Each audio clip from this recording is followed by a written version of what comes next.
The United States has redeployed B-2 bombers in the Middle East, sending a clear signal to the United States' main adversaries. The White House is not bluffing. It's about the ultimatum that President Donald Trump delivered to Iran, demanding the resumption of talks on the nuclear deal. This is supposed to curb Tehran's nuclear ambitions, so much so that the Iranians don't want to hear about direct negotiations with the Americans.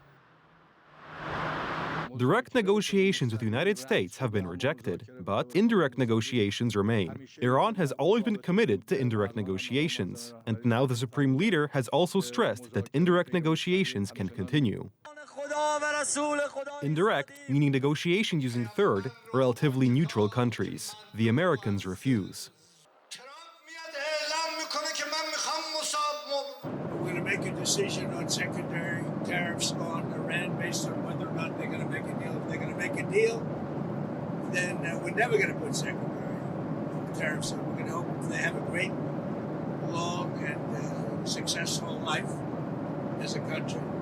But we'll see what happens. It's very, very interesting. I can't imagine them doing anything else but making a deal. I would prefer a deal to the other alternative, which I think everybody in this plane knows what that is. And that's not going to be pretty, and I do not prefer that. Trump stated in an interview that there are two options: either negotiations, or sites where Iran is working on building a nuclear bomb get bombed. This unequivocal warning sparked fury in Tehran.